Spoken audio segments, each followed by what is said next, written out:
was your part on it anyway. Don't give it too much away.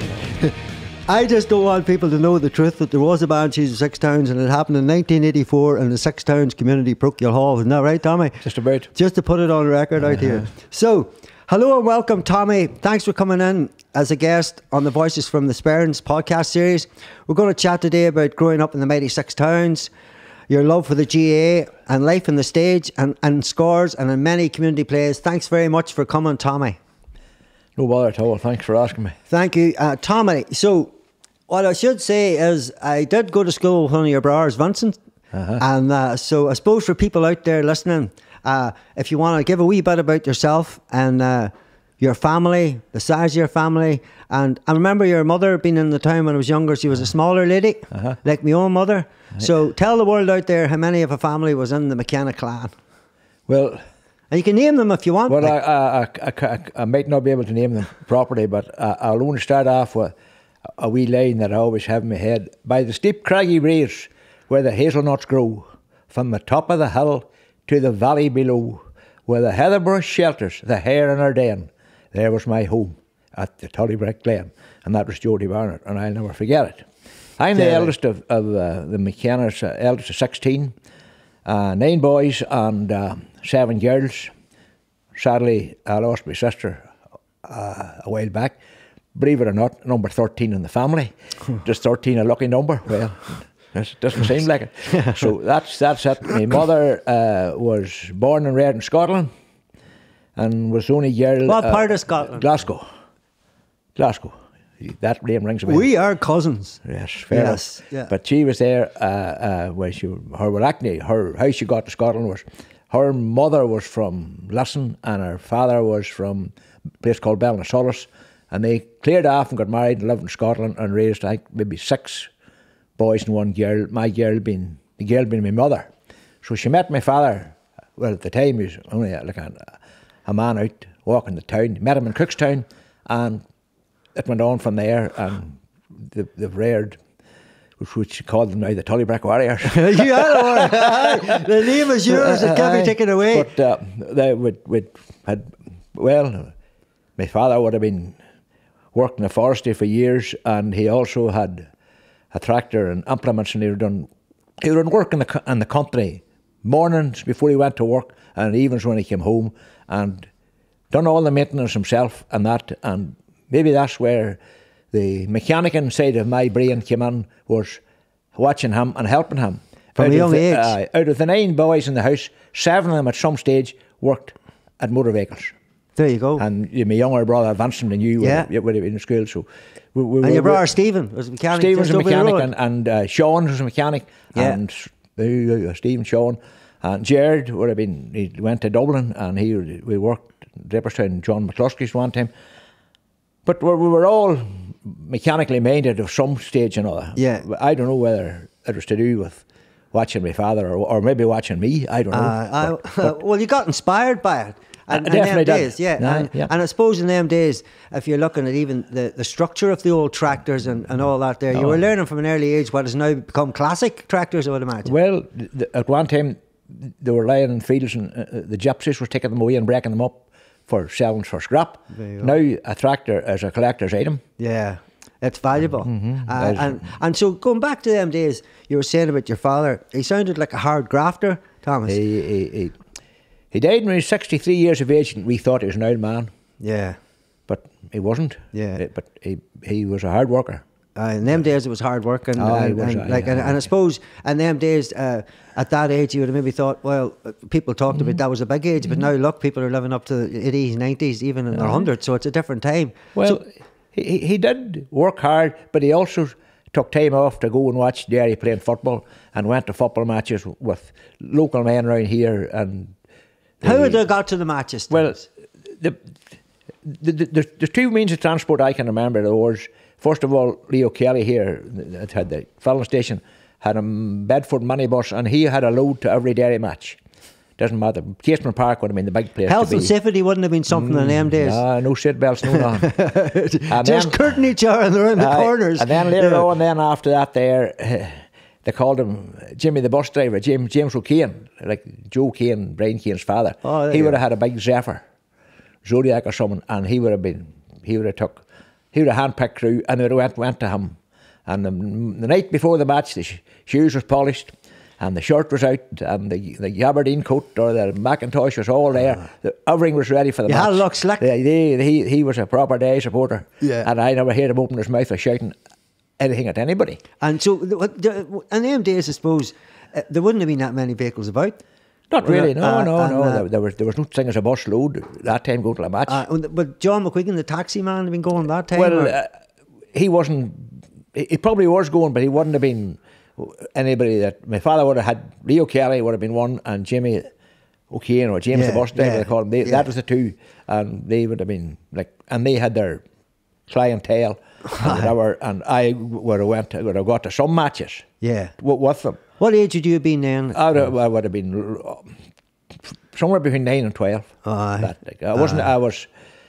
don't think I was the high school, so that'd lay me on the 12. Anyway. There you go, and that was your first introduction. That was my first time I seen a football, and I knew Derry wore red and white, and I seen the Grubbins and Jim McKeever and Sean O'Connell, and they were the big players. They were mentioned men, and they were up against mentioned men too, like the McCartans and Paddy Doherty and the Down men, and Tyrone would have had Frankie Donnelly, I think they call him, and Teddy Turbot, the goalie. And you would have soon got to know people. Yeah, and was it a harder game then? Well, the third man tackle was ripe.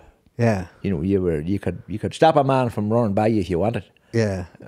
Was it a sort of a nice wee nudge or a... Not nice. Nobody ever come back. Nobody ever come back and said they were sorry. Well, certainly the boy lying on the ground, look out there, he wasn't saying it. But so going back to your homeland and Sixtowns, and just for people out there, Tommy, to know that Sixtowns is it's Sixtown lands. Yes, correct. And so when you were growing up in the old days, can you remember the different town lands and the community was there? What kind of activities would you have done when your young days around there? Like? Well, we went to Altieski School, which Altieski is a town land inside Tullybrick. That's not the town land as such. The wee school, it's just been sold recently. Altieski School is a school, but it was called Altieski. Maybe there's an Irish reason for it, I don't know. But like Tullybrick is the largest parish, largest town land in the parish. Like it's got an awful long border with Tyrone, but it is like basically a lot of it as moss, mountain. Yeah. But at that school, we had no place to play football other than an old stone yard, and there was no room to play football. But any football you played, you went till, like we would call it, Moran's home. Field of Dreams, maybe it should be called. Is that what you just called it? Did you always quote it all? To the Field of Dreams. That's it. Where would that be? Is that connected to Tony Moran? Tony Moran's property, and it's just there below the Shepherd's Rest on the left-hand side. And they had a good big field in there, and then we would have played at opposite Jerry Kelly's there. There's a field there, and we would have played around at Joe 90's place, the Jumping Fadges, and we played at Neely's. We played everywhere. To gather up, a crowd of boys gathered up in the evening, and you walked or took a bicycle, and you kicked ball till it got dark, and that was it.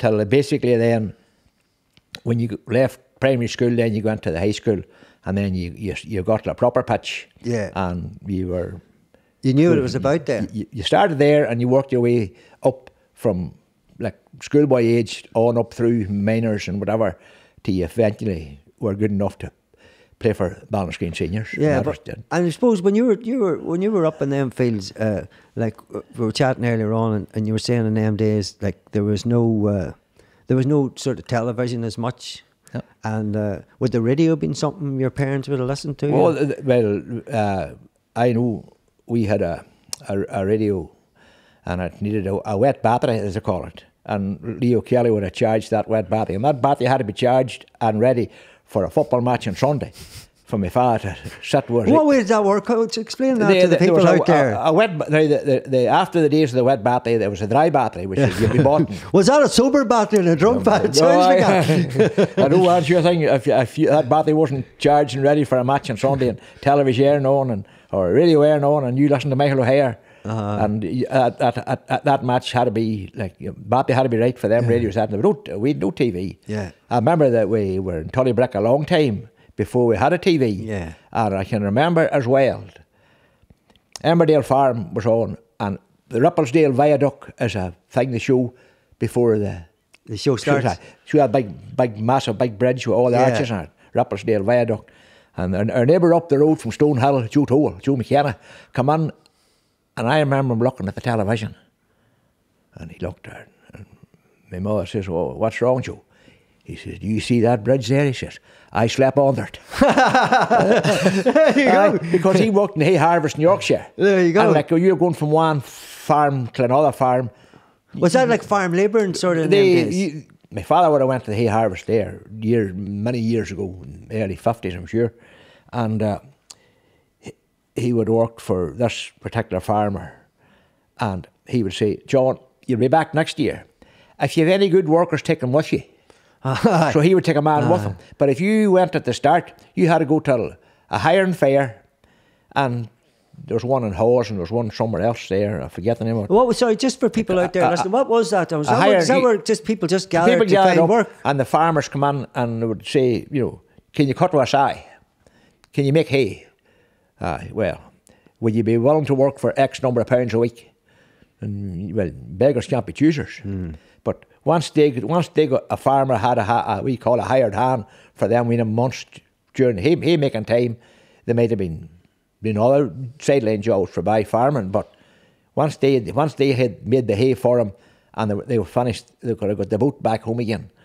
And he would probably say, "Right, John, you'll be back next year, and if you know anybody can work like yourself, take them with you." Deadly. So then I know of quite a few boys, and what I do, my father was able to say, "Oh, that man there was at the hay harvest with me years ago." Yeah. And where did it, just for people out there, where did that gather and take part again?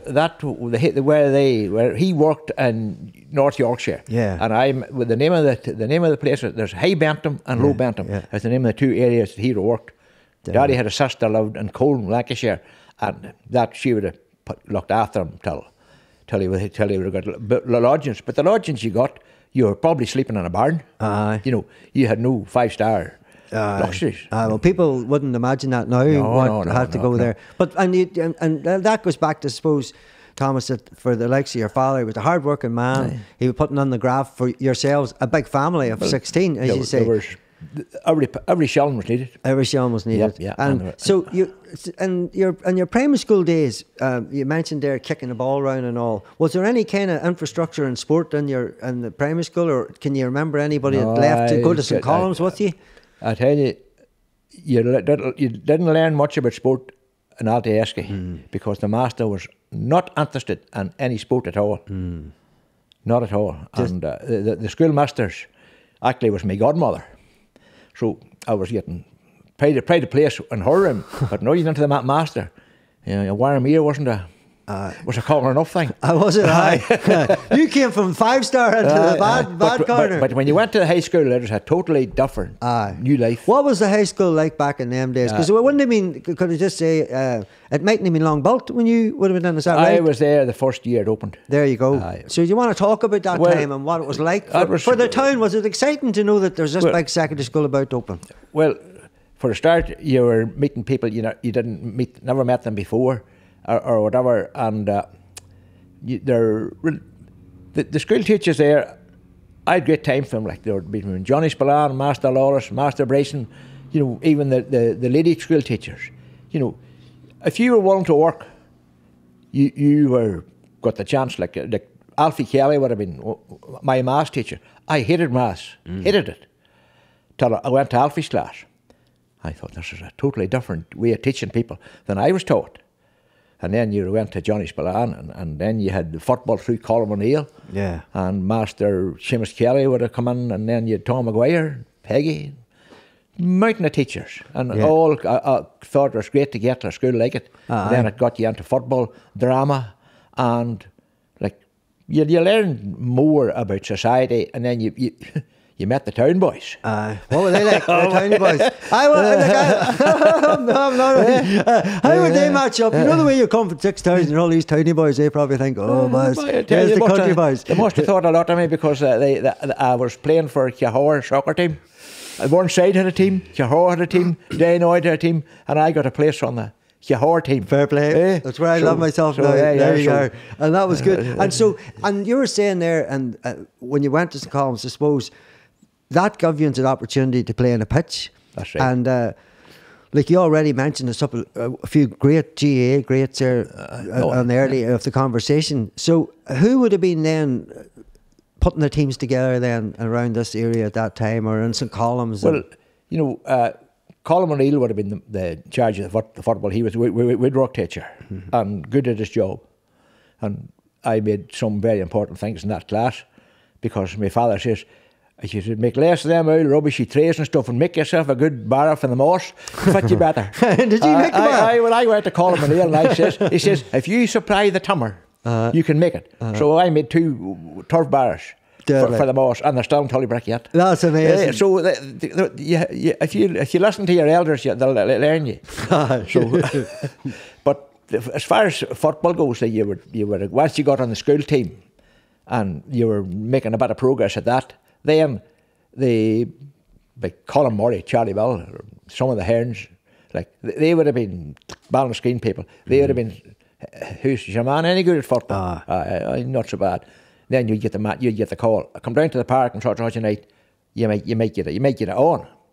That was all very well. You get on, shoot. The college boys come home, and then when the college boys come home, you didn't get on. Oh no! They assumed they were good. Were they the towny boys? They were. They were. Do you want to drop any names in there? No. I don't want a sludge letter. We'll put it in code. There was Michael. No. But I suppose did that make you then think to yourself, "Oh, this is the typical thing, like the college boys come home with the towny boys or whatever." But at the end of the day, if you were good at your sport, you got on anyway. Yeah. So we worked our way through. Like, after we would have been playing for the high school team, and I remember captaining it before I left the school, and somebody put up a photograph on Facebook, captain of the Ballinascreen school team, and little did he know that 6 or 7 of the boys in this photograph would be playing for him in the championship in 1973. Deadly. But somebody put that up. Never dawned on me, but anyway, after we were finished with school and you got up to the pitch straw there, and Master Lawrence would have been a great interest in sport, and he would have been the man that would have got. I think I made him 3 county minor medals for Ballinascreen, and he was the man that was the trainer of the team. Yeah. He worked these boys all through school, and he knew them in the school, and he knew they played football, and then he kept them together.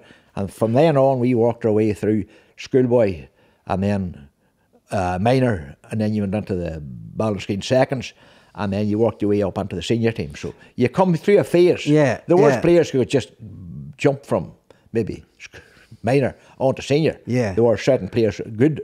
Yeah. But the rest was how to work our way up and prove ourselves. Yeah, well, it's all right too, because then it gives you that team camaraderie, doesn't it? And gives you that build up. And I mean, I suppose for you, like you were saying, I knew about the minor championships, but 1 in 3 minor championships back in the day, in your day, when you look forward to even the senior teams that you played, Blahy and them, you were beating these teams in minors, but yet they went on and won the All-Ireland club. But yet again, I know we'll come to it after in 73, you sort of probably met them players, did you? Oh, when you were younger. You would always have had, like, there's people stick out in my mind, like from Slaughtneil, Ballinderry, and Newbridge maybe, that you would have played at underage and they would have come through to seniors. And I met a boy one day at Meola, and he's the same age as myself, and he's McLaren. 65 plus that. So anyway, he says 20%. He says, I remember playing football against you. I says, where do you? He says, I played for Swatra. Oh, I says, I know you now. His name is McLaren. And I still meet him, we still talk about football. There you go. And you meet a few boys from Ballinderry, and they would maybe rub salt in the wind, you know. You see, I always told one of the boys, many's time a man went by me, and many's time a ball went by me, but never a man with a ball. Oh, he says, I know you far too well. He says, if you didn't get them, you got them coming out. I know you were called Tommy the Gunner, not Tommy the Boot there. But I didn't know you knew I was called the Gunner. So Tony, or Tommy, if you were sitting there, I suppose, when you look back, you mentioned there Miss Maguire, and you mentioned drama. And the school, was there much drama then? Was that your first wee spark for drama? I think the first play I done at the school, it was a mime play. You couldn't speak, me. You're a man of few words. And you know what they called it? The prodigal son. There you go. The prodigal son. That's now we done it. There's only about 15, 20 minutes. But anyway, Master always would have put us through a bit of drama at the school. And then Peggy Maguire now, would have been eyeing up people to do pageants and stuff like that there. But unless the play, the drama was someone you'd never get me in a serious part in the play. Yeah. No, never. You like the crack? I am in there to I remember you at the scores now. And to bushes that say a bit of slobbering. Mischief. That's right. The score would have been started off like in the school, and believe it or not, I remember working for doing props, and Father Deary was the man who took the class for the score. And at that time, the satellites Sputniks had just landed on the moon. And he had done this big thing done up with a Sputnik and all. And these boys got out of it with yellow coats and all on them, and big pumps on their back and all, and they were walking around. And believe it or not, one of the boys was John Caulfield. There you go. Now, I never knew John Caulfield could act. But he wasn't available at the time, or he wasn't there the night of the play was on. And Father Day asked where he went, and somebody says, I think he might have been in Reagan's earlier on. Tommy, down and see if he's there. And down. Sure shitting there he was. I says, John, you're on the stage now. Hurry up. I took him up anyway. And all these boys had on their yellow coats. But Caulfield had his lines wrote on the sleeve because he couldn't remember them. And he went down in a hurry and he put on the wrong coat. And the line of the play was, I can see Italy, I can see Rome, I can see the Pope. And Caulfield jumped out. I can see Italy. He looks across, I can see him down. I can see you've on my coat. Paddy railroaded him after that. Straight red card. That's it. Well, look, see there, you were just saying earlier on about coming from, the different layers of football. Well, people should know out there, like I've talked to different people on here in the podcast, and a lot of things come up about memories and back in the day in sports and the people. Yourself, you were a captain of, as you said, two teams, the minor team as it went up, and then there was the famous 1973 team that won Ballinascreen's last county championship. And I suppose for people out there to know that at that time there was a gentleman called Colin McGuigan, God rest him. Cause, as I call him. Cause, who managed not only Ballinascreen GA team, but the Draperstown Celtic soccer team. Correct. And so it was what I want to say about him is he must have a great brain for sport when he was able to do both and take both to the top, i.e. the soccer and the Gaelic. And I suppose for people out there, Tommy, there was people that done both sports in them days. Right. As time went on, people sort of had to commit to one or the other because it's just good. So, well, let's mention some of the players from that team, because I heard on the podcast of a lot of people would come in and talk about certain players, and I would remember certain players. I suppose I looked at the picture of the team. I had it there. I should have sent it to the guys, and then it would have popped it up here. You had a hefty beard. You had the headband on. You were at the front. You were a bit like John McEnroe, the tennis player, versus Tommy McKenna, the captain of the screen. And but you had the looks, and at that time, what people should know. You got the nickname the Gunner. Right. Do you want to say who gave you that nickname and why? That's been talked about for a while, but my earliest remembrance out there was on Ballinascreen, like whenever I was in the senior age team, we would always been asked to various carnivals throughout the country, like top 4 competitions, Derry and Tyrone, because we always could turn up with a good team and we'd never let them down. And all the boys was mad, and like I didn't have a car at that time, but you had maybe Herns, some of the Herns, Frank Kelly, all boys that got there would have took a load of boys to the match. But we were playing a top 4 final at Father Ox's pitch in Cookstown, and I was full back, and God rest Lawrence Griggan was in goals. And this ball was coming on along the ground, and I says to Lawrence, leave it, it's mine. And I was down to lift the ball, and I was looking where I was going to kick the ball to. And when I went down, it was between my legs and into the net. Ball was by me. And Lawrence Griggan says to me, he says, you're no better than the Gunner Brady. And the only Gunner Brady ever I knew played for Cavan. But obviously he must have happened him. And I think that's where the name Gunner came in and it stuck. Because I let the ball between my legs into the net and me saying it's mine. But I was wondering where I was going to kick it and I hadn't even got it. There you go. And it's one of them names, I suppose, if somebody says, like I felt it was like, you know, you're a player, you were gunning to get the ball and gunning to get the players and gunning. So now you've just explained it. Well, I think that's the earliest memories I have of it. And you mentioned Cause there. He never called me Tom or Thomas or Gunner this and Gunner that and Gunner the other. And that's all I got from him and from other boys of that era, you know. Straight through the team. And now maybe you see a question would come up in a quiz around the parish. Who in Ballinascreen was known as the Gunner? Well, that's... If you have to know that. But I had great time for Cosmo Wigan, honestly. Yeah. And like, why he picked me as captain, I can't answer that. Well, I suppose to get an accolade like a captain, you're a leader and all the players trust you and you've got that instinct to make everybody else feel welcome and embrace them and get them actually motivated as a team. So I think it's a big picture of captain, you know what I mean? So fair play to you. Well, there's a strange thing happened, you know, and I think it maybe went back to Father Collins. Myself and Tony Moran, and Tony was a good footballer, and Jim Joe Cleary, who they never kicked a ball in his life. We were all Ulster boys in the Sixtowns at that time. Good. We're actually Ulster boys when I was at the high school. So I thought you were going to say when you were married. Believe it or not, Tony did all the weddings and I done the funerals. The bucks. Well, you got a 10-shilling note and it was very useful. Oh, brilliant. But we were complaining, but the Straw boys and the Moranina boys were getting better Christmas boxes than us.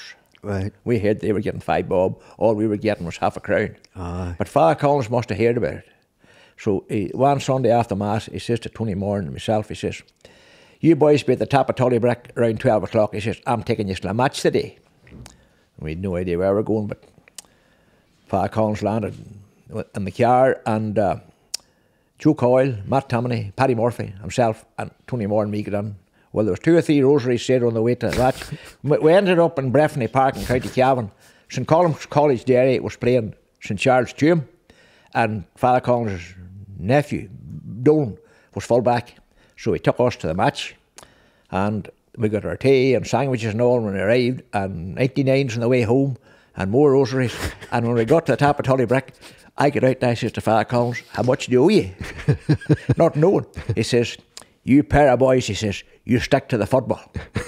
And so did me and Tony did. Yeah. And that was a wee reward, and I think it was Father Collins for saying it. That was sort of a payback. That was a wee, we had a good day anyway. And so the run up to that championship final, you know, for Foreians, like who were the teams out there for people to know? Well, you know, young people could listen into this. We were lucky to beat Banagher, and there was a Banagher man who was originally from Carnamony, but he married over the hill in Banagher, and I'd be talking to him now and again. And he was straight through, and we were only leading by a point or so, and he had a goal at his mercy, and he kicked it wide. And if that ball hadn't into net, we wouldn't have been in the final. We were bit, but Blahy beat us the year before in 72, and in my opinion, it was the best match ever I played for Ballinascreen. And I thought to myself after the match, if you play as hard as that and you're bit, what are you not going to have to do to win? I followed Blahy on that year and I went to see them in the All-Ireland Club final and they won it. And I still say to myself, this will never happen again.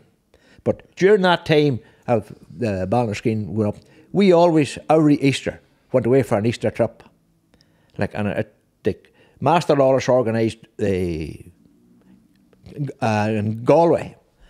He would have had 2 teams lined up for us to play down in Galway because he was the man from there. Johnny Spillane done the same. We went to Banton and Cork, and we played maybe their county champions and somebody else. But I remember playing the Bars, Cork City, St Vinbars, and a big boy Terry Moore playing from rugby player, Irish rugby player, and a couple of boys. We put up a great battle. But before the match started, the Lord Mayor of Cork, a man O'Sullivan, gave us a civic reception. Wow! This team from Derry. Out of all the troubles, this team from Derry down in Cork, we were treated like royalty. And that was in Banton. Then we went to Boyle and Roscommon. Sean Young was a bank manager down there. He arranged all down there. And then we went to Enniscorthy and down in Wexford. And we went to somewhere in Cavan and Bundoran. that was a bonding thing for their teams that time. Yeah. They bonded. Yeah. Everybody knew everybody else's strengths and weaknesses. And to me, that was maybe the foundation of Ballinasgreen winning the championship. There you go. But we come up on Tuesday from playing St Finbarrs on a Monday, and we're coming back up, and we're talking to McKenna, and we're saying to ourselves, we need to win a championship soon. Yeah. Because we're playing the best in Ireland, and there's nobody running away with us. Yeah. Like, and we had like Brian Rugan, Tony Moore, and like Francis Moore and Brenton Neely, Gene Kelly, Frank. We had a Sean McGeehan, Lenny Kelly. Yeah. Was Seamus McKee? Shimmy was a forward. Yeah. He maybe man that put the ball in the net when we needed it. And there you go. And against Balai. All them boys were very valuable. And good athletes. Well, we never done gym work or anything. We just done a bit of run around the pitch, drunk a pint of milk after. But you were a Sixtowns warrior. You didn't need to do nothing. You just needed to rip off and just get out and play. You know. But see, back in them days, I suppose it was the work, because you come back there about the work earlier on you were doing around the farm and lifting stuff. So you were all hardy boys. I mean, there was different type of work then, I suppose, for all them people and the team. And better than that, no beer. Was there no beer rule? Oh no, we were a lot of that team wasn't involved with alcohol at all. And was that something that was passed? Was that something the management said? We hadn't time to drink. That was it. You'd work at home. I'd worked on Saturdays and weekends when we were younger, and for different people in the country, just to make yourself win a pound, to go home and hand it to your mother and father, say, right, there's money, whatever. There you go. If you give them a 10-shilling note, you might have got 2 bob back. You got something. But everybody was, come to the one at a time. Like killing a pig. You got to go to the co and get a tea chest and half a stone of salt. Yeah. And go to the house that evening, wherever the pig was being killed, and you had a half of it or a quarter of it home. That kept you going all winter. There you go. Like there was no such thing as fancy sort of aluminium places slipping the leg of the pork chop and all. Oh my God, Thomas, a wee bit went on the ground there. How did it work? No, your mother never asked you what way do you like your steak. That's brilliant. Like, I suppose is that something I suppose back in them days, just for people out there listening, that would happen a lot, where you just got a big lump of meat and it done you the whole winter, Thomas. The most important thing come into our house in Tullybreck was a bag of flour. There you go. The boy with the crew on it, or whatever they call him, and that. My mother baked that and baked and baked. That was done, and you were sure of good bread all the time. And then when the bag was finished, it was washed, cut up, made into a pallet or some thing for a house. Nothing wasted. Nothing wasted. No. There you go. Nothing wasted. You would be different way of living nowadays compared to then. Yeah. And in my opinion, a lot healthier, and there's a lot of home cures going and stuff like that. They don't never tell of now. Do you want to throw a couple of them out there for people out there? You know, I know. You know the ones where people used to get Sperrins and used to put stuff on it. And cures. And there would be the skin of an eel was good for spraying. You go. That'd be the thing. And the thing is, if you got a cut round like that there, go out into the byre and collect a handful of cobwebs, put them out of the cut. Oh way. That sealed it. Or another gash, metal spurs. Like all them things was old. Like, and then like ringworm. You would have went to a woman. I remember, Pat, you had it. That comes from the gits, is that right? You would have got it from animals. Animals would have had it. Yeah. And it was transmittable. But there was a woman up in Lisson, and she had the cure of it. And it was 2 Sally rods smoked round a fire and rubbed round and round, whatever prayer she said or not. That was a cure for that. That was ringworm. There's no such thing as don't like chemist. A lot of cures, like, you know. Put that cream on for 6 weeks and see how you do. All it does is burn the honey. That's brilliant. I don't know if these things was handed down or not, but like I can remember them because I've used them. Yeah. But, like I remember we were putting food on the table, come home from school, and you'd get the fishing rod, and you'd have a hook on a bit of line on it, and run down to the river and put a worm on the hook, throw it into the river, put a stone in the rod, and clear off and come back in a couple of hours' time. Go and do some work, come down, and if you were lucky, maybe there'd be a trout on it. And that was definitely for your table. That's brilliant. But an odd evening you come home, there'd be a needle on it. There you go. And they were like I always thought they looked like a snake, but I was scared of them. But my father used to come home and we'd say, Daddy, caught an eel today. Where's that? It's out there. So take it on till I have a look at it. And take it on. He'd caught the eel, cut the thing, hook and all you never seen again. Take it to the toilet, put it on, flush it. He says, that'll clear the line out to the river. Jesus. I was expecting so much bull, put the salt and pepper on. That thing, and he'll always work his way back to Oathar anyway. That'll clear out the river. So, I tell you, nothing wasted. That's brilliant. That's absolutely nothing brilliant. wasted. That's absolutely brilliant. I suppose, you were talking there, about the championship when you won it. It's been a long time since Green done it, but at the end of the day, fair play to you and your team. You got it over the line at the time, Tommy. But I wanted to bring up about Sixtowns again. I suppose people out there should know there's a lot of history in Sixtowns, and a lot of it's an old settlement. And for those out there, people like Cormac O'Kelly and the harp, and you have Geordie Barnett, me old poet. Your old poet, and you maybe quoted him at the start. I don't know. I know my poems. I read all the books, and just a few people out there thinking I wasn't educated. But Tommy, tell the people out there a wee bit about Cormac O'Kelly from a Sixtowns perspective, and maybe a bit more about his family and the harp, and we all, and that people out there know where that harp sits now. I'm not too sure that I can answer that question correctly, because Geordie Barnett to me would have been more of a history, and we'd have made a violin for my father, and I still have it. Deadly. But I would have killed with Geordie. And talk about him there for the people. Tell the people out there, he was a poet. He was he was a botanist, archaeologist. He discovered the Beckmore stone circles. What he didn't do, I've no idea. Master Gunn there would have been principal up there would have been very friendly with Geordie, because Geordie maybe learned him a lot, and he either took people from Queen's University, used to be bus loads when it come to Geordie. There you go. To be told about botany and about how the archaeologists and all that there. Now, I can't answer anything on the harp thing, but Geordie made 3 violins, one for himself and one for another lady, the Sixtowns, and he gave one to my father. And I remember Master Gunn would have been friendly, but he got to know about the violin. He says, I would love that for the museum in Dripperstown. You know where the story's going, no? No. Right. So I took the violin onto the school, and then it went down to the museum there, which was the supermarket down the town there. No way. There's a museum there. When was that time? When was where the town school down? The old tree was? No, on down where Brian O'Kane, the shop. The lunch's shop. That's the old school was. I remember playing soccer in the field out the back. There you go. And there's a car park now. But that went down there to the museum, along with various other artefacts from the parish. But we still thought it. But anyway, Master Gunn went to Ballycastle. He took a lot of that stuff with him. And it was in Ballycastle, at a museum they have down there. But whenever I heard about it, I went one Sunday to Ballycastle to see if the violin was there. And it was there, but it was in bad state of repair. So I started, how am I going to get this violin back? Because it meant a lot to me, and Geordie Barn did. But Paddy Hearn was chairman of Marfell District Council, and he knew the chair of Ballycastle, and they had a meeting and all.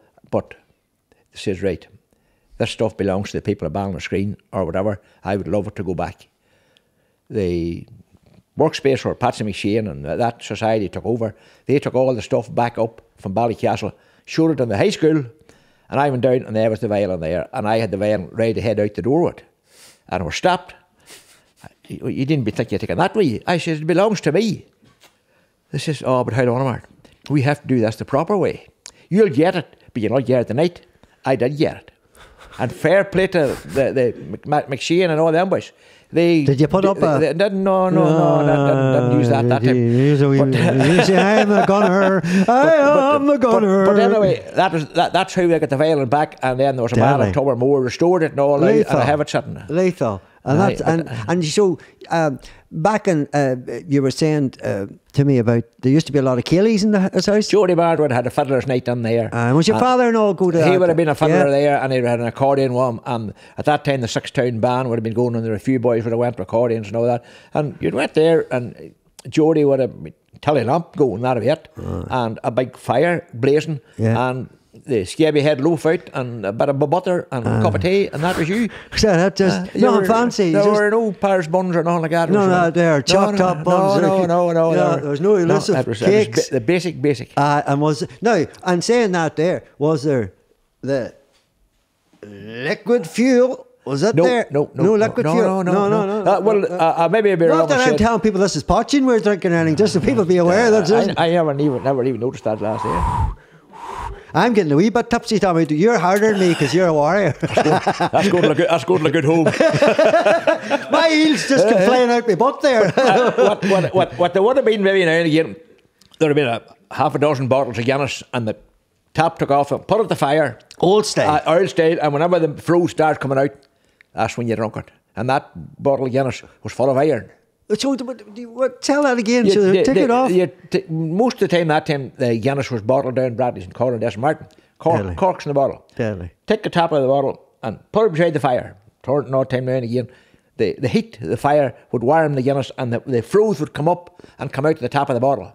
And whenever that froth with that bottle, that is the time for you to drink it. That sounds deadly. Aye. But there's a cure in that.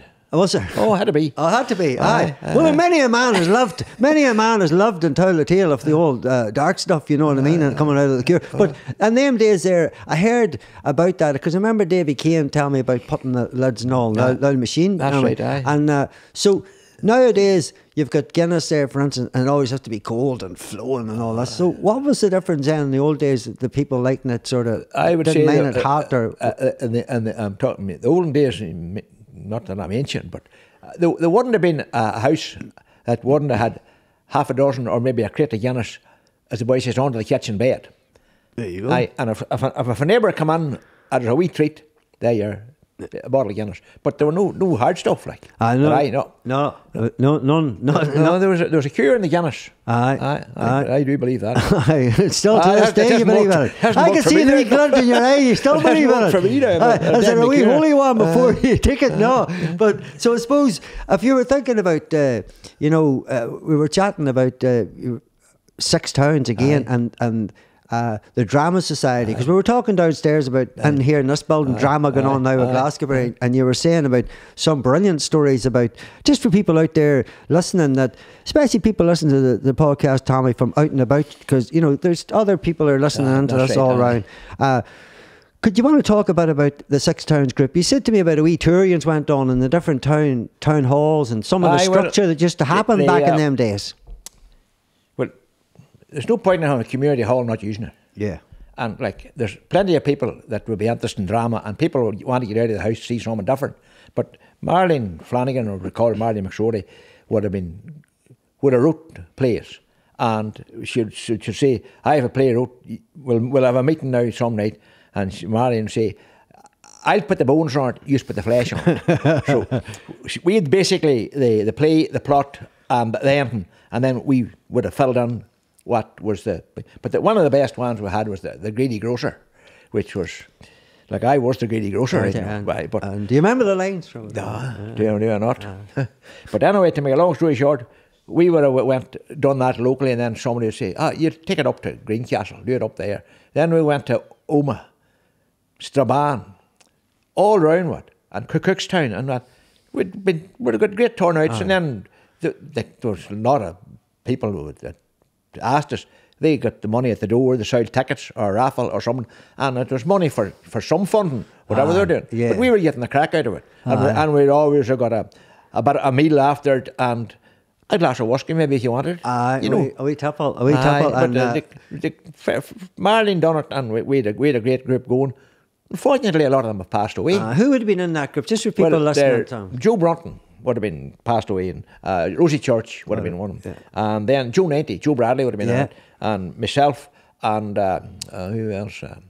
Sean Murray, and there was a couple of Bernie McNamee and from John Joe McNamee's wife, and McCrory up Dava Road, and a couple of younger years, but we always had a good enough cast. Yeah. The problem was, you had to have enough lines for everybody to have some part in it. Get you. And if somebody would say, it's not hardly worth my while going, you only have to say one line. Aye. Hello! But that was had made money in Shirley and got people on the door. But there's a lot of other plays around the country. I have a lot of books on plays, but they're all professionally written. Aye. But the dialect and the play might not suit that part of the parish. Get you. You know, Get you. people wouldn't be, the words they'd be using would be different from what we were using. Like all them places you mentioned there, they've got the sort of rural. Rural, that's right. But what I suppose what that's showing now is like, you look at. They talk about big productions and people going out with big productions. You were grassroots. You were going out to community halls. You were giving it all. People were loving it. You didn't need lights, camera, action. You were doing it. You were doing a good job. And like I suppose from that there, it connected into like the score you were talking about. That's right. Oh, the score was a totally different thing altogether, because you had 6 minutes to put someone over with a plot in it that the people could enjoy and understand. And you come up against tough opposition. Aye. Like we got to the Ulster final a few times, and eventually we won the Ulster, and then we got to the All-Ireland, and we were popped by 1 point from a team from Cork. No way. And you were loving Cork earlier on there, and they stole the cup from us. We done that, and the Bonnie Baby competition it was, and it was. I think it was maybe written by Mickey McNally out in Monaina. There you go.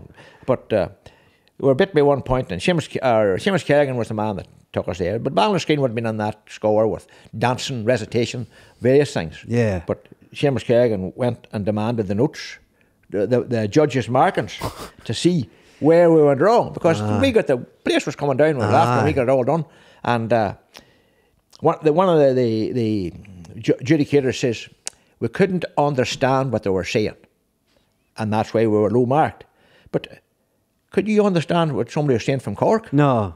And I'd go to people go, Tommy? well, Seamus Kerrigan says, and I still remember, a little learning, a dangerous thing. that was how it was. But we got to the final and we enjoyed it, cheered. Well, there must have been some experience, coming from a wee village like this here down and something like that in them days. Like, people need to know that was, that was a long time. Just a good few years back. Like Ballinascreen been involved with score for years now. Maybe not as much as they used to be, but they always had solo singers. Yeah, they had recitation. They had dancing, set dancing and Keely dancing, and then the crowd of clowns from the score.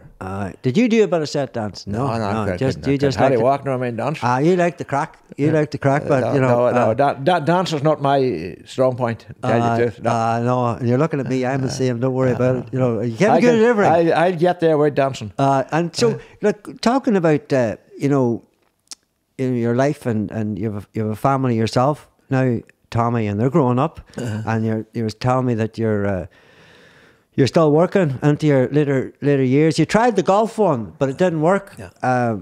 So that's something people talk about, that maybe sometimes they go out there and think, oh, I'll play golf now and I'll be all right and I'll flick and flick. But I wanted to bring up that you're back at work and you and your son have a business together. But I want to go back to the early days of, you talked about your father and giving you that heart for being a mechanic. Yeah.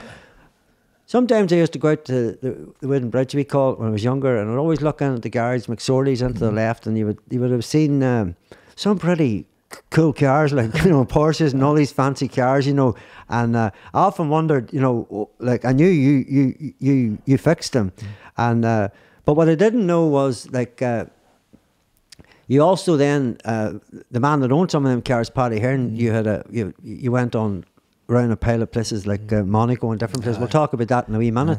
But do you want to talk about them days growing up and how you get into wasn't it McSorley's garage it was called? Am I right? Yeah. And because you were there and you were the boss man when I would been younger, and so you want to talk about that garage, how old it was, and how you got inside it to be doing all them old groovy classic cars as such. I went after right at high school. I got done the exam, got you into Marfell Tech. I called it pre-apprentice class. You got a chance to do various you could have been doing. I was very fond of doing draftsman, like drawing on that. I was good at it, but there wasn't much of a career in there or much work for it. Motor engineering, fine, and then there was metalwork and woodwork and all them things. But I think at the end of the day, I had my mind made up. A garage would have been placed. But I remember looking for a job in Sperrins Metal. I was looking for a job as a welder. So I went to the meeting anyway, and God rest Billy Brock says, "Well, what do you want?" I said, "I want to be a welder." No more welders here. We've plenty of welders. A sheet metal worker any good to you? I says, "No." "Okay, next please." That was it. So anyway, my father says to me, he says, go up to Cookstown and go around the garage in Cookstown and see if they're starting anybody. So I went to R.A. Papick, but I knew I wasn't going to get a job there anyway. So I went to T.J. Hamilton's day with the Triumph dealers and that. And no, we're not starting anybody till maybe October, November time. I come back. I was up in the basic. I come back and says to my father, no good in Cookstown. I said, I must go down and go to McSorley's. So I went down to McSorley's anyway. And I sort of knew who Mickey was because Daddy would have been in and out of it. And I went to Mickey. I says, "Mickey, any jobs going, Mickey? Who are you and where are you from?" I says, "McKenna." "Whereabouts?" I says, "Sixtowns." "Where?" I says, "Top of the lane." "Oh, you're son of Jones." I says, "Aye. Start Monday." Just like that. I come home anyway. I said, "Daddy, I've got a job in McSorley's. Much you get in a week?"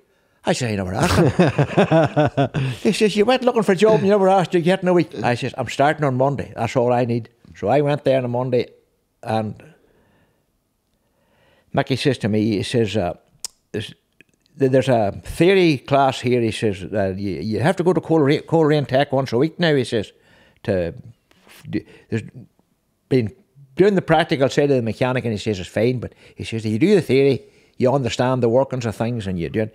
So I says, all right. So, but he says, you'll not be getting paid for the Monday. The day you go, you have to ask you. I said, all right. So that was all right. I went every Monday that the school was open for 6 years. There were 24 boys in the class in Coleraine Tech when I started. And the 6th year on the final exam, won. Me. No way. So after I'd done that, and I got good results every year, and then I went to look for a job and down at Notts Corner, the instructor for all the boys coming in as an instructor. And the boy says to me, he says, you've no bother getting this job. He says, you have the qualifications for it. But he says, yeah, we can't provide you with transport. I says, but the last man was here, had a minibus to come and to go to take him to work. Oh, he says, but he was from Belfast and he took people up in the minibus. He says, but we can't give you a transport. So I said, that time the Deer Park would have been the nearest place. So the Deer Park was owned by people from the Sixtowns, from Moneycoley and McCullers. No way. Oh, aye. There you go. So I went to I actually worked for their brother after evenings and on weekends. He wasn't well, and I'd done farming for him in spare time. So they knew me anyway, and they says, it's such and such to stay from Monday night, Tuesday night, Wednesday night, Thursday night. I'd be home Friday. And I worked that out against how much I was getting. Wouldn't pay me. So I didn't take the job. Just stayed in the garage till I retired. And I tell you what, Mickey McSorley was right. His theory was, unless you understand why it broke, don't fix it. And so you then, there'd have been a lot of old cars, like I remember seeing like an old Porsche and the pink Cadillac of Paddy Hearn. And like, do you want to talk about that? How did you know about them cars? Is that because, like, see now, there's a lot of people there out there now and they would love to be, to become a mechanic, and they can't seem to get into it. Is it a different, harder life now to get mechanics? So what is it? Yeah, you have to do a lot of reading and stuff to understand the workings and things. Says you saying that now, but at the time, you were balancing work with football, and Paddy Hearn was involved with motor racing. And once I seen a racing car coming about the place, I must get stuck onto that. And like I got all around Ireland and Scotland servicing for Paddy down in the single-seater racing, and then that run a phase, and then he went on to historics. Then there wasn't much crack in that because they didn't go hard. But see, and then he got a Honda NSX, and he got involved with track days. We went all over Europe to all the racing circuits, 2 of us. Yeah. And do you want to name some of them there for people out there? Well, the Belgium has got, to me, the loveliest circuit in the world, Spa. We went to there, went to Germany, went to Hockenheim, and then the Nürburgring, and then the Nürburgring Old Ring, which is about a 14-mile circuit.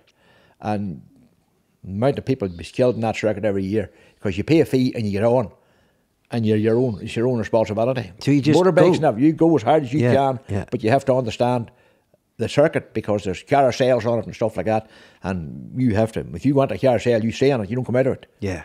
But then we went to Magny-Cours in France, Paul Ricard in France, Le Mans circuit in France, Catalonia down in Spain, Monza in Italy. We drove all them circuits, and you met people there, and I spent most of my time working at all people's cars, as well as Paddy's. But it was experience. You know, but then if you were out there, and so you were like, I suppose, a mechanic, but you were seeing all these beautiful places. What was that like? I suppose you were in Sixtowns, and you do your thing, and you're right. Like, it must have been a pretty cool thing to see all these cool places. And fix the other cars for the other. But see, I be sitting watching the Grand Prix, say, like particularly Spa. Spa to me is a fantastic circuit. Like, it's up in the hills and it's down and sweeping corners and fast and all that. And my son used to be beside me, and he would say, "Will you hear this? Will you hear that? Dan knows this corner." He'll be calling down them. Slow down tractor down there. Dan knows that corner. And then down the bus stop, he knows that corner. Yeah. And it's nice to watch a race. Yeah. Formula One racing doesn't swatch me on at all. It's just a convoy of cars.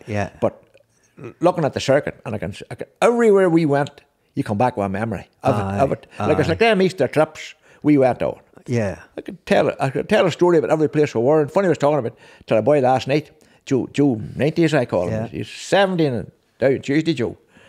He looks 60, but he's 70.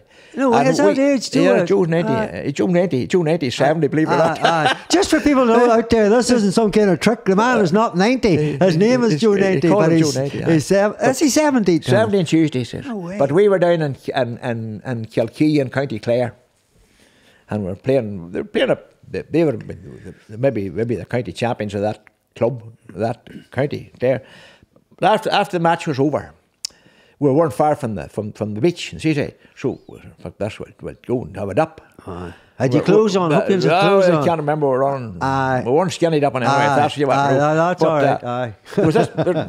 Natey was in front of the queue. He was way ahead of everybody else, and he jumped onto this big pool of water in the rocks. And the next thing, the squealing started coming out. Oh, you got stung. He jumped on top of a sea orkin or a sea porcupine. It was like jumping on top of a hedgehog. Oh my God! And we pulled to hold him out, and the foot was full of these black thorns. Oh, and Matt Trolan and me carried him to the doctor, and over the town. And the doctor had to pull a book up out of the shelf and read and see, was these poisonous or not? Oh, Jesus! And so everybody got a turn that night to pull these out. Joe was sitting with their feet up in the bar, and everybody would know a panda was sticking out these. But like that was the story about there. Another one that stuck out to me well is we were down in Boyle, in Roscommon, and there was a snooker table across a pool table across the street, and a lot of the boys was on playing pool after the match. So we come down the street anyway, and went on, and they cracked it up. So the white ball's missing. Nobody knew where to go. Nobody knew who the white ball was, or nobody seen anybody laughing anyway. And I questioned a bit, and I went up to this boy at the bar, and I says, "You're watching that?" I says, "Tell me this, who's got the white ball?" She says, "See your man down there, that boy there." Pointed to Jimmy Malone. So I went down and I says to Jimmy, "Come on, own up, you have the white ball, Jimmy." "No, I haven't." I says, "Well, this man up at the bar there told me he seen you laughing it." He says, "I haven't got it." He says, "You have it." He says to me, "You have it." I says, "Get yourself on." There's hand in his pocket like that there. Left the white ball out and dropped onto my pint. I pint of Guinness. He says, "I told you you had it." I'll not tell you what happened next. But every place come back with a story. You know? Well, they're good memories, and I suppose at a time and the dates that they were, it'd been good to get away, Tommy, for a break. You know what I mean? Because like you talked about earlier on the GAA and won in the championship and all that there. You also went on to become Ballinascreen chairman in later life. And how did that all go? You know, just for people out there, like people look into, I suppose what you should know is people look into GAA clubs and sometimes you appear and you get out of a car and you go to the match and you disappear. There's a massive infrastructure to keep a GAA club going and the amount of finance it takes. And like for even me, looking at Ballinascreen over the years and like you were part of a lot of the developments of what way it looks now and you talked earlier on about being really proud of it at the minute. So when you went in to be a chairman, what was it like? What was the state of things and how did... how did it all look after you came out? Well, I knew there's I was involved at underage training. I took a team at under 14, under 15, and they're under 16. Well, we were always knocking on the door, but we never winning anything at that underage. Yeah. And there's always Ballinderry had the Indian saying, no matter how well we played, Ballinderry could turn up and score a point or two, beat us. Yeah. But I went to the match between Ballinderry and Marfelt. It's up in Moneymore. And I never was as happy a man to see Marfelt beating Ballinderry, for I knew as soon as Ballinderry were beat, our boys would get the thing off their back and realise like we beat Marfelt in the league. So we got geared up for the match anyway and we beat Marfelt. We were playing Dungiven in the county final and they had Brian McGilligan and McKeever as managers. I says, they had one or two players who were also county minors, even though they're under 16. But we beat them at Marfelt, and I thought to myself, no, this is what I need. We're under 16 county champions. We beat the best in Derry. I'm sticking with this team to take it on to senior level. And my son played on it, along with quite a lot of boys that I had great time for. Boys that put their head on the block for the club. A lot of effort, young lads. A lot of effort. No messing around. Training, everything's good. Yeah. They also had a good hurling team the same year. Yeah. And myself and the other manager of the hurling team was Conor Murray. And we realised if we got into loggerheads over training, both teams would win nothing. Yeah. So he was a very easy man to work with, and I give him a pile of thanks for that after that. So I was out up one night training, and our friend come down to me, cause he says, Gunnar, job for you? I says, what job now? Cause chairman of the club. I says, no way. I says, these boys here, I says, I'm taking these boys to win a county championship. Well, he says, I've news for you. If you don't go for chairman, you'll have no club. I thought to myself, is it as bad as that? I says, cause there's no easy job, you know. He says, Gunnar, the 73 team, I'll be all behind you. He says, and you'll be grand. So I got the job anyway, and we picked our committee, and we picked our finance committee. And James McNally was in the finance, Paddy Hearn, myself, and we had meetings with various people, the bank manager, of course, but the first person I went to as chairman was Fadderry, because I knew there was a wee snag between Fadderry and the club, and there was some wee hiccup somewhere. But I went and I says, I need you to be on my side. And I had good time for him anyway. And he says, Tommy, I'll do all I can. So he did. We needed anything advertised of the altar on a Sunday or anything. Friday, done the job. All the people got behind myself and the panel. We had people in, working in the kitchen, cleaning, putting out the bins, doing everything. Yeah. And there was a massive effort from everybody. Of course, I was the chairman. I had to put my figures. We went round all the businesses in the parish, collected over 100,000, interest-free money, told them they'd get it back whenever they needed it, but the longer they left it was, the better. We could give that 100,000 into the bank. That cut our interest drastically.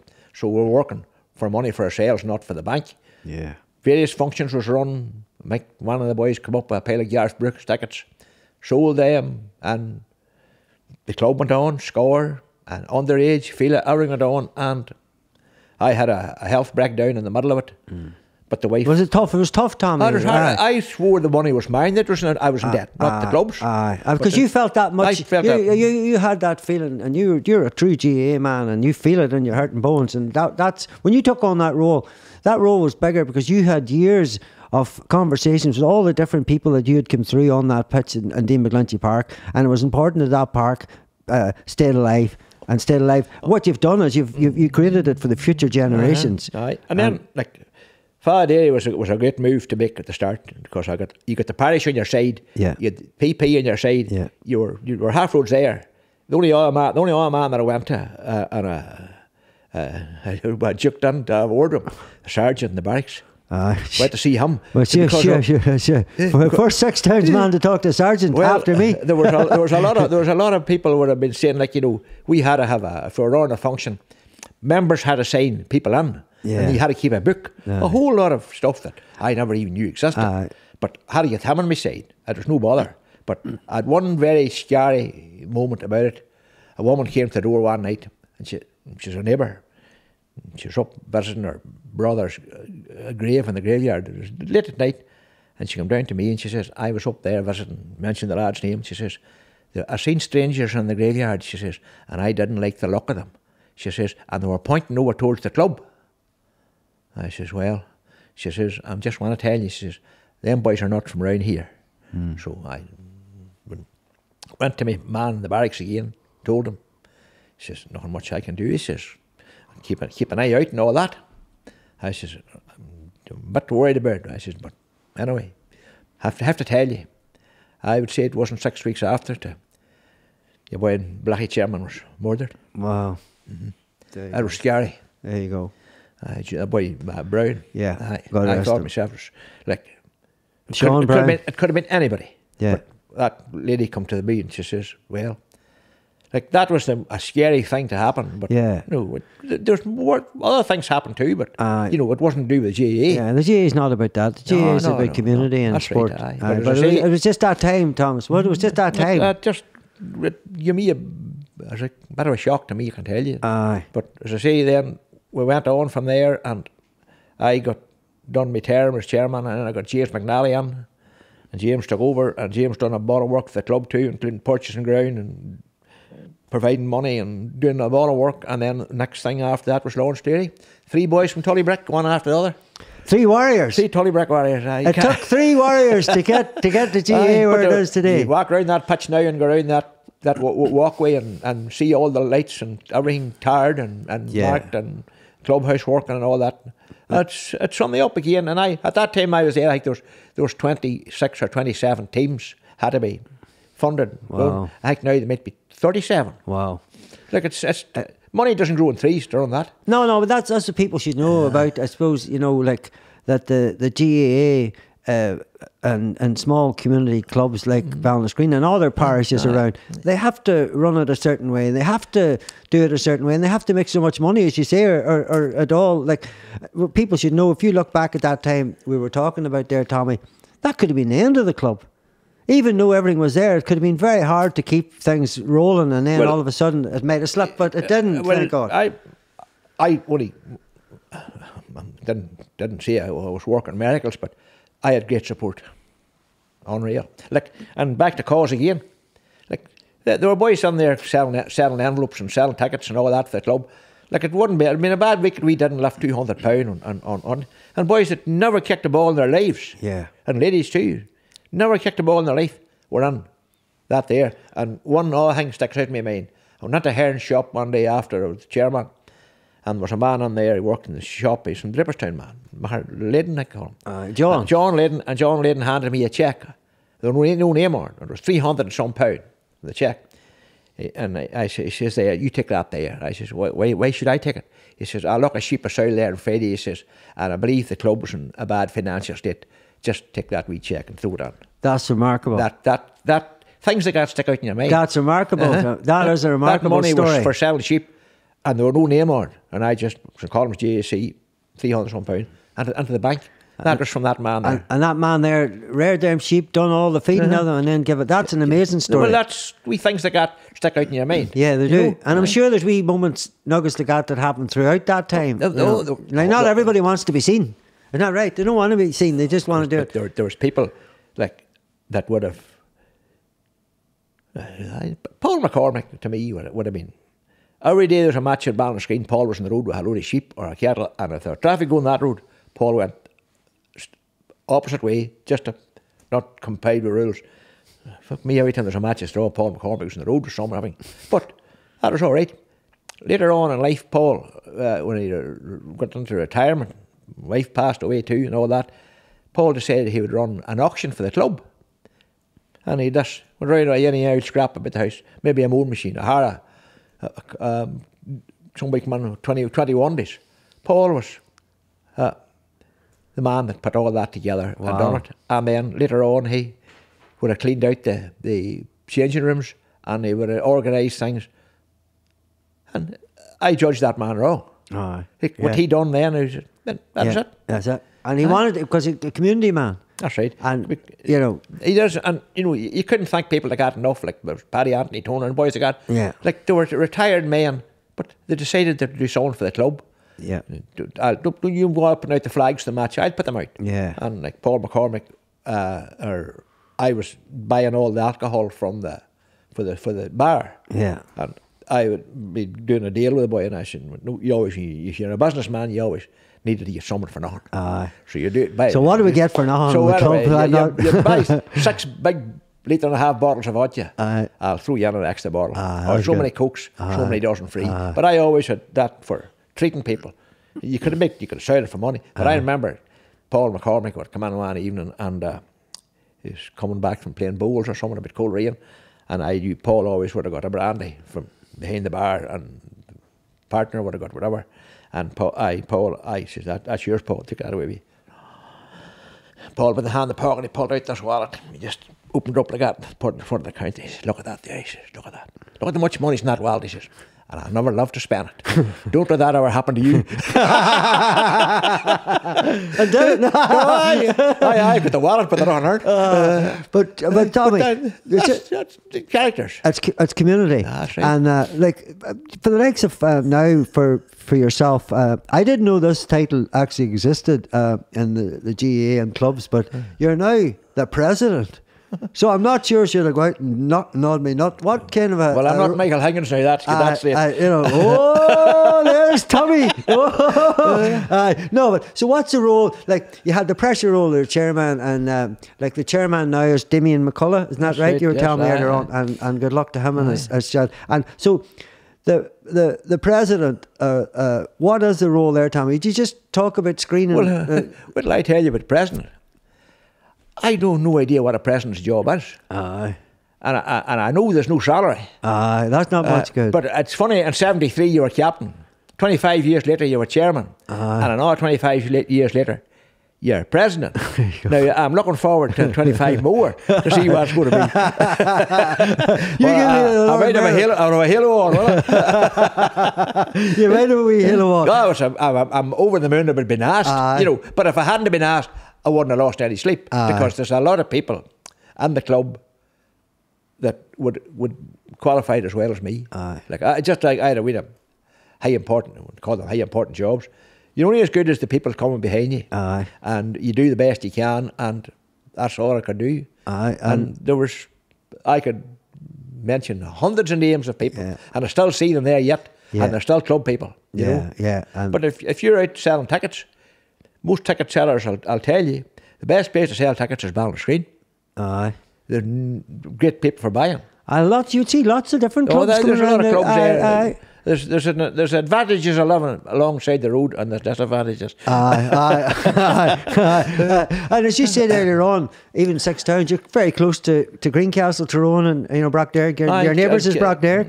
Kildress, and then you've got Lisson, and that there, all there. But you just mentioned the Sixtowns. There was, on that 73 team, there was 8 or 9 players from the Sixtowns yard. And that has to go back to the Field of Dreams. Field of Dreams? Yes. Do you want to name them 8? Well, I got easy to name because you had Paddy McNally was in goals. And we call him Red Collier. J. Red Kelly was cornerback. And then I was halfback. And Tony Moran was there. And Francis. And Brenton Neely. And Gene Kelly and Frank. Like there's 3 brothers in that crowd. They are. And 2 more brothers. Hardy Warriors. But I remember years ago lifting the Dorset Reserve. Like this was back in the Herons and they said, Ballinascreen played for. Best for Ballinascreen, the 5 Herns, the 4 McGuigans, the 2 O'Neills, Peter Mullen and Frank Kelly also played well.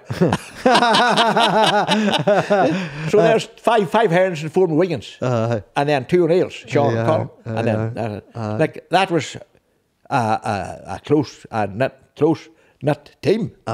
But whenever we went to 73, you took them from like Sixtowns had a big say in that team. Yeah, and that was important to you. It meant a lot to me because the Field of Dreams, it came good. It did, but so Tommy, you've been great and chatting to you. Is there any sort of wee things you want to mention that I didn't I should have mentioned this at the start and I didn't bring it up was for people out there, you're the first official Sixtowns man across from me that I can say that my father's bloodline was right across the road from yourself and Francis McAnally's old house, isn't that right? Do you remember? That house belonged to the Toll McKennas. The Tolls lived there. There we go. And I remember when Louise, my daughter, was at the high school, and the teacher says, right, there's a camera, take some photographs of somewhere in your locality. So that is all right. So I says, Louise, right, go up to Tullybrick, only place you can get a good decent photograph. Headed up the Glen anyway, and we photographed someone there, and then we photographed that wee cottage up and told McKenna's. It was Tolls that time. Francis McNally had it now, and the 2 locks up there, the mill lock and the cow lock, whatever, and come across the photograph years later, and. Be your Uncle Jim. Jim wasn't well, he was in the hospital. And I was talking to one of the sons one night out in John Joe's. I said, I have a wee photograph for you. And I knew that's where the Glasgows was reared. Because they would have been up and down by Tullybrick. Like, even their father and mother, I remember them too. Because Jimmy they called him, and Mrs. Glasgow we called her. She always had a thing in her head all the time. But that was, I said, take that photograph and take it and show it to Jim. So I says, I'm not telling you where it is, but you show it him. And the boy took the photograph, we took it on to Jim was in the hospital. Jim looked at the photograph. I was asking him what happened. He says, Daddy started to cry. He says, that's the house where I was reared. He recognised it. So I think then the Glasgow's all prints of it and all, and it's probably up on their walls now. Yeah, right. But that was like, as we call it, Stone Hill. And like them were neighbours to me. My father's mother and uncle. They were. You thought nothing. We were carried water from a well at the way the back of that house to Tullybrick. We had no water. We had no mains. That's mad. And you had no. We had the first electric we had to buy Daddy had to buy an engine because it was Tully lamps. So you went from wet battery to engines. I went. And the engine's still there yet. Oh, yeah, the engine's still on you going good. So does that mean then that I can officially say that I'm nearly Sixtowns blooded in there? Well, you're Stonehill anyway. I'm defiant, like you. Oh, that's nothing wrong with that. And Tommy, I should say, I love the flat cap and I love the look. You're very sort of. I don't know, back in the day, New York gang members, sort of gangs in New York. I had a crowd of people putting the wardrobe on before I went out. Oh, fair play! That's right, your daughter's a designer. I was the same, but it all went wrong for me. Right. Tommy. No. There's. I can say this, like I said before, I'm very lucky I grew up in the time that I did, that a lot of things worked into place for me. You know, and I couldn't have went to a better place than Mickey McSorley to work. Like Mickey was, I told my son, he was like a second father to me. Yeah, 100%, and only for him and pushing me on into the education and the motor business. Like it would have been like used to be when you went to school and you couldn't get a job. Grease monkey. Go to the garage, you get a job in the garage. Like that's what a lot of people. There's there's nobody going to the garage store.